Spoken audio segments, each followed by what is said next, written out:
It seems like the Giants always play some of their worst baseball on national TV, but that was not the case last night. Just a great game for the Giants across the board, and it was a huge win considering where they are in the season and this upcoming series that is also huge against the Reds. You are Locked On Giants, your daily San Francisco Giants podcast, part of the Locked On Podcast Network, your team every day.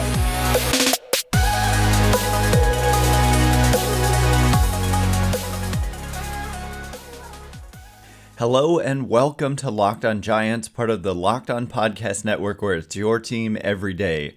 My name is Ben Kaspick, and on the show we provide daily episodes Monday through Friday, talking about the San Francisco Giants in a way that's data-driven and rational, but also simple, passionate, and accessible to all. I'm a former contributor for the baseball statistics and analysis websites Beyond the Box Score and Rotographs. I've been podcasting about the Giants since 2015, and I'm a lifelong fan. Thank you for making Locked On Giants your first listen every day. We're free and available wherever you get podcasts, including YouTube, so please check us out there if you have not already, and hit that subscribe button wherever it is that you're listening or watching the show. And coming up on today's show, yes, we're going to begin with discussing just one of the more entertaining and best Sunday night baseball games that the Giants have played in a long time. The last time they were on Sunday Night Baseball, I believe it was in New York when they stunk, and it kind of started, that was like the start of their horrible play for the next couple months. Beginning of July there, in Estrada, that's when he broke his hand or wrist, getting hit by the pitch. And so, like, full circle, this Sunday night game had a lot to do with Estrada. I mean, defensively, amazing. Laying down a perfect safety squeeze, amazing. And then a pregame speech that fired up the troops. Their first team meeting of the year, apparently, and the first time Thairo has ever led a team meeting. And he's obviously been on the team for a few years now. So many positives. Tristan Beck got the start, and he threw 4 perfect innings to get things going for the Giants. So what a way to set the tone. I mean, the Braves have this ridiculous first inning success. Like, all the runs they score, they're first in runs scored, run differential, home runs, all kind of stuff in the first inning, but not just like among first innings. Among any inning for any team is the Braves in the first. And so for Beck to go through Acuna, Harris, and Riley 1, 2, 3 in the first, and then all the way through the lineup, perfect, and then through the top 3 again, perfect. And it was the first career start for Tristan Beck. And so on the broadcast, yes, a national broadcast, not totally knowing what's up with the Giants is very typical, but they thought he was going to be an opener, but that clearly was not the case. I mean, if he struggled, maybe they would have gotten him out of there. But this is a guy clearly capable of going 4 or 5 innings at least. And so I think a lot of Giants fans, myself included, it's nice to see Tristan Beck get that opportunity, especially considering that the Giants got Tristan Beck in a trade with the Braves when Farhan Zaidi somehow got the Braves to take on Mark Melancon and the entirety of his remaining contract back in 2019. So just a great performance and moment for Beck. He did, I don't want to say fall apart. This Braves team is so explosive. They're capable of big innings at any time, but he did give up 3 runs in the 5th. He only went 4 1/3. It just kind of fell apart for him there in the 5th. But the 4 perfect innings against the Atlanta Braves is a tremendous accomplishment and a big deal for a team that could really use some more starting pitchers. Suddenly you've got Kyle Harrison in this rotation starting tonight. Obviously Webb and Cobb, and then if you've got Beck in the mix as well, then if you have 4 guys, that's a lot better than what they've been rolling with their 2 guys.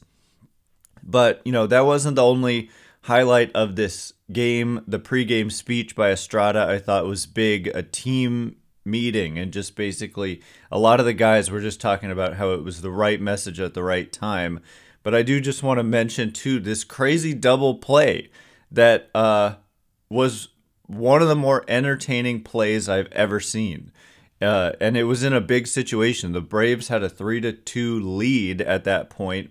You've got Acuna up, and I think it was runners on first and second. And Acuna hits a little weak dribbler to the right side, kind of in the Bermuda Triangle between the pitcher and the second baseman and the first baseman.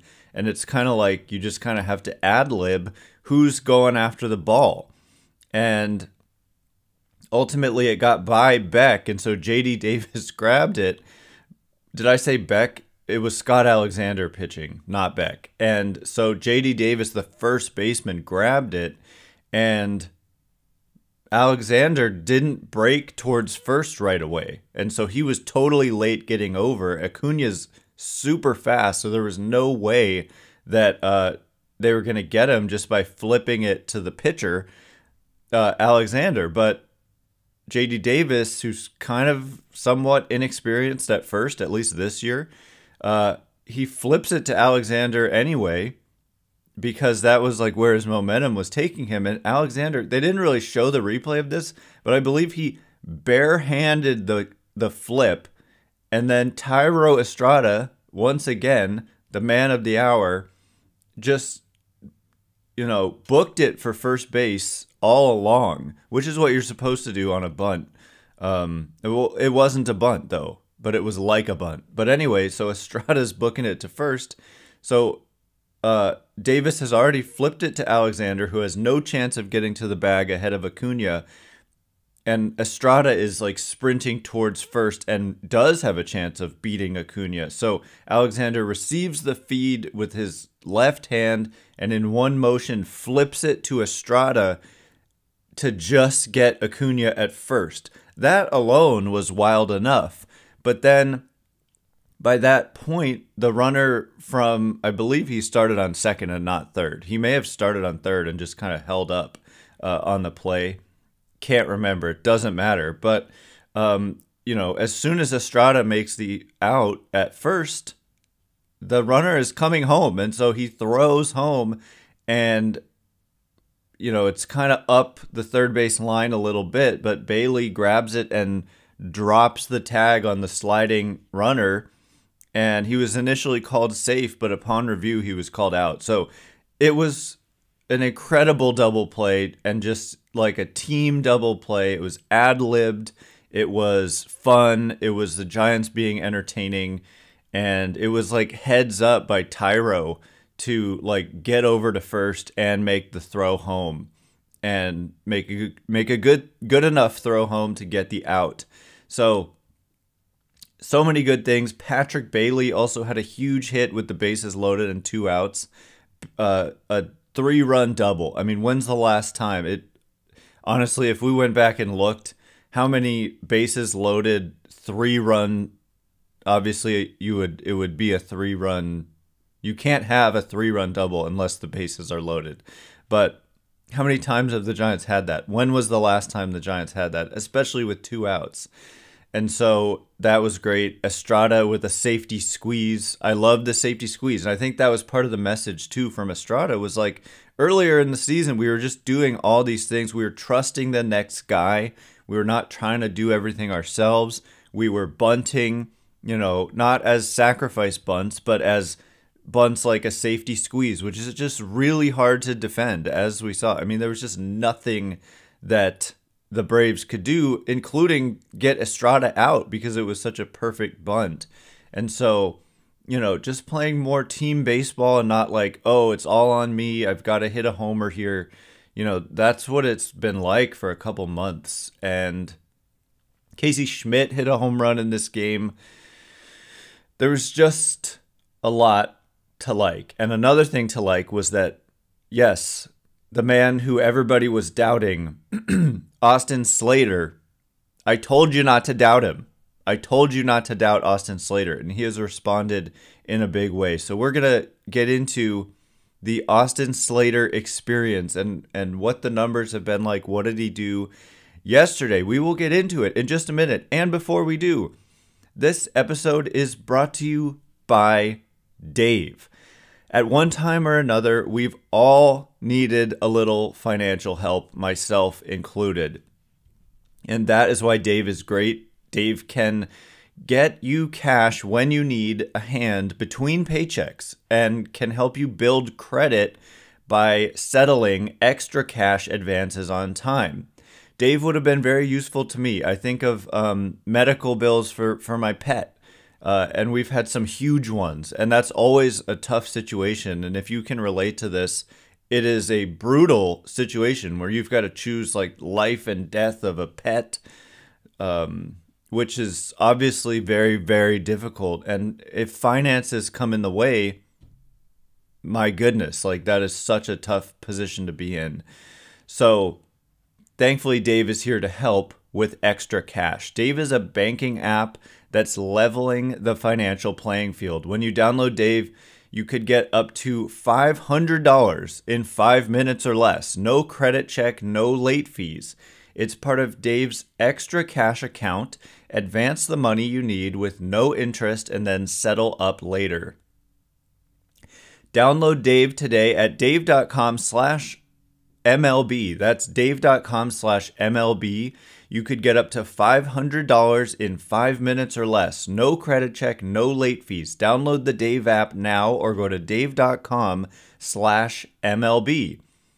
For terms and conditions, go to dave.com/legal. Eligibility criteria and instant transfer fees apply. Banking services provided by Evolve, member FDIC.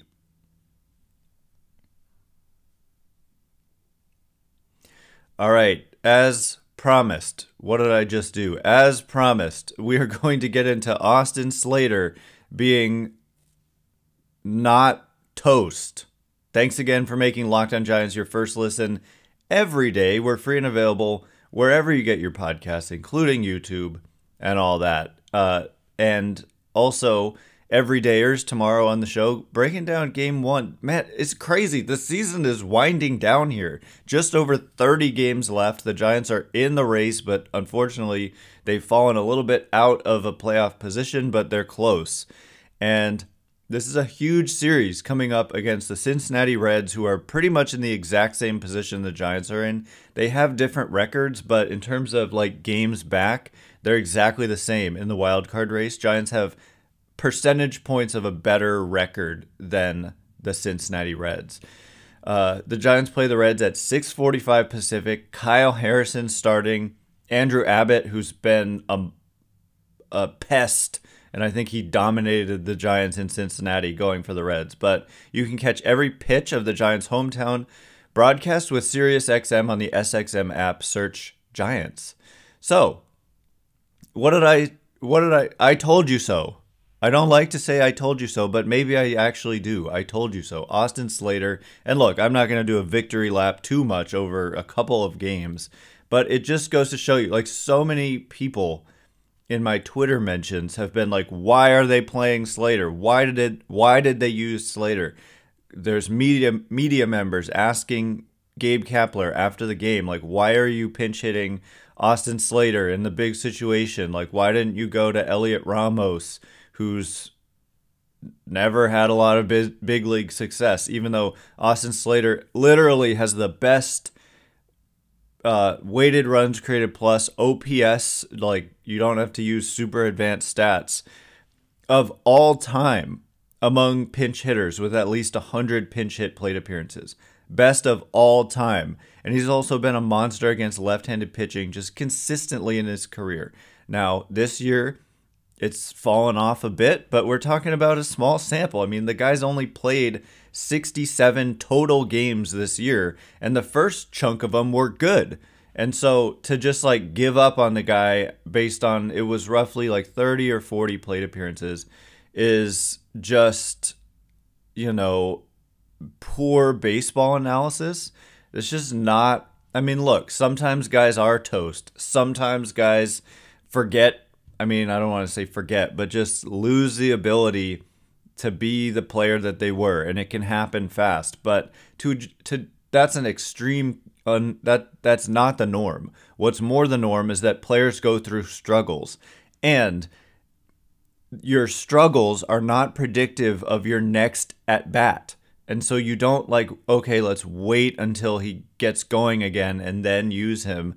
Like, you got to just keep using him. And there was this quote from Kapler. I don't know where it came from, but I saw it online, where Slater said, like, because he had a good game, he had a big hit, a big pinch hit. I forget the situation, but he basically said that Kapler, it was a huge weight off his shoulders, and that Kapler had pulled him aside, I think that day or the previous day, and said, look, man, you could go 0 for your next 40, and I'm still going to pinch hit with you against the lefty in the playoffs. That's how much I believe in you.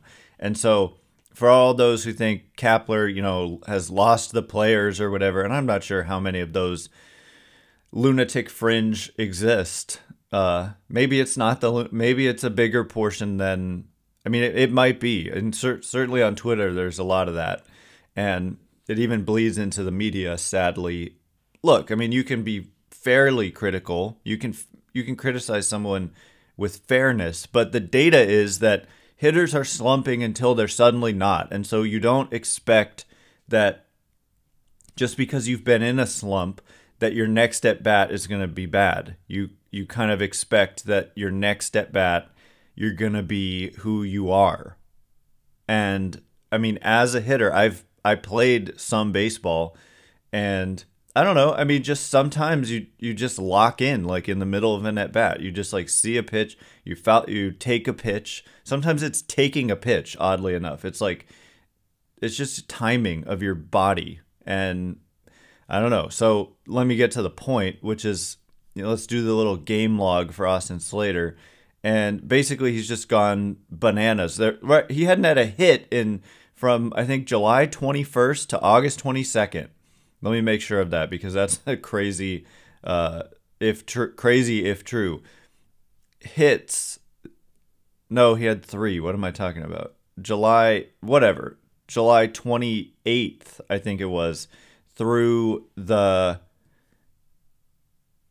I'm tripping. July 30th through the 22nd of August, he didn't have a hit. And that's a long time. However, in the last 3 days, so yes, I'm not going to do a total victory lap, although that is kind of what I'm doing, admittedly.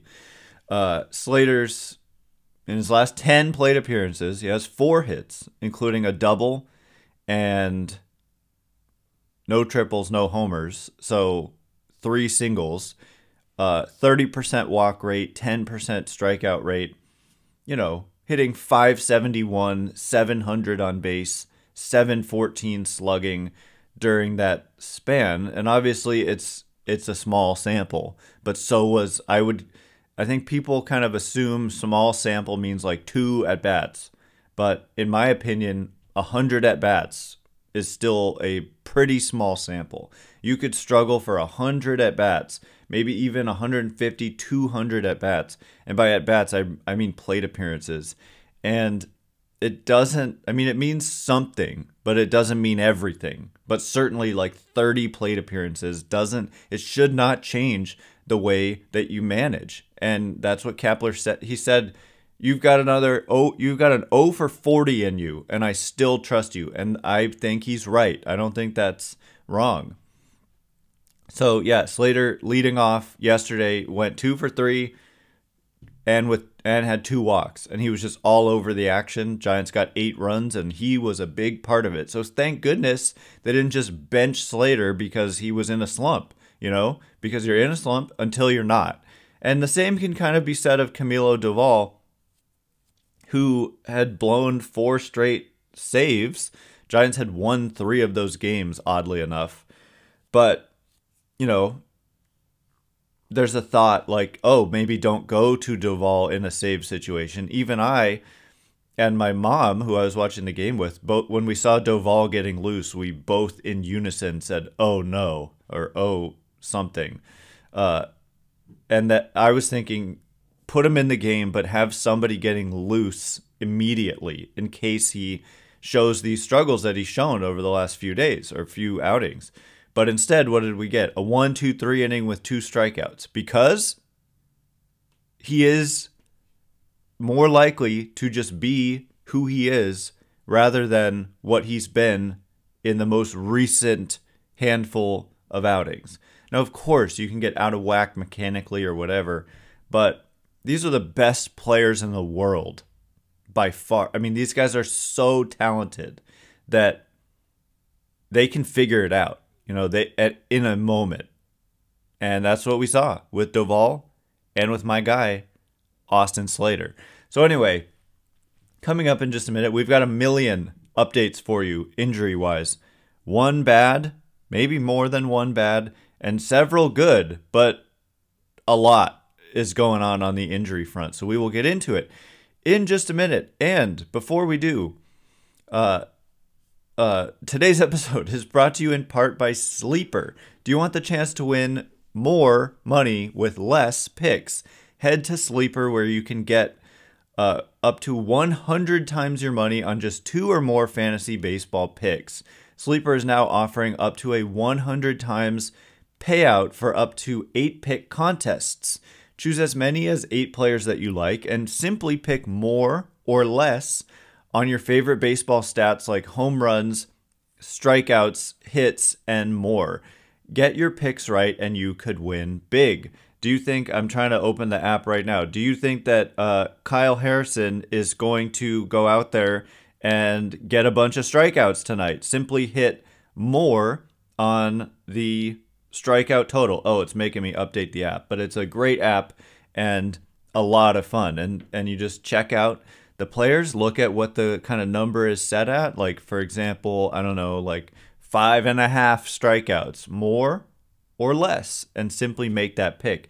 Ellie De La Cruz is back in town here, the phenom for the Reds. Patrick Bailey got him last time. So do you think he's going to get more or less than whatever the stolen base total is set at, probably 0.5, and make that pick? Entries can be made in 30 seconds or less. It's that easy, and they have safe and fast withdrawals. Use promo code LOCKEDON, and you'll get up to a $100 match on your first deposit. Terms and conditions apply. See Sleeper's terms of use for details. Currently operational in over 30 states. Check out Sleeper today.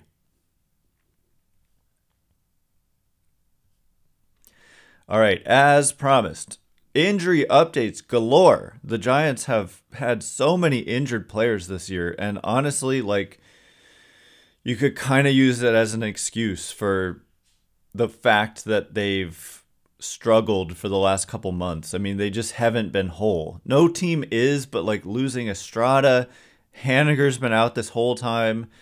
Conforto's been sometimes hurt. Yastrzemski's missed a lot of time. I'm thinking in the rotation they don't really have a rotation. Their rotation is like Webb and Cobb. But now it includes Kyle Harrison, and that's really exciting. And by the way, the Giants play the Reds tonight at 6:45 Pacific, and you can catch every pitch of the Giants' hometown broadcast with SiriusXM on the SXM app. Search Giants. Yeah, it's this lefty Andrew Abbott going for the Reds, and if memory serves, he just dominated the Giants in Cincinnati. He's having a good year. I believe he's a rookie. Yes, he is a rookie with a 3.16 ERA. So it's time for the rookie to have a little struggles, if you know what I'm saying.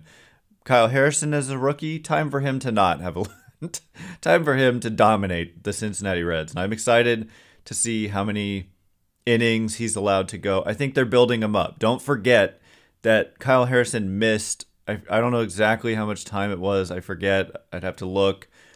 But with a hamstring strain in July. And so he's not built up.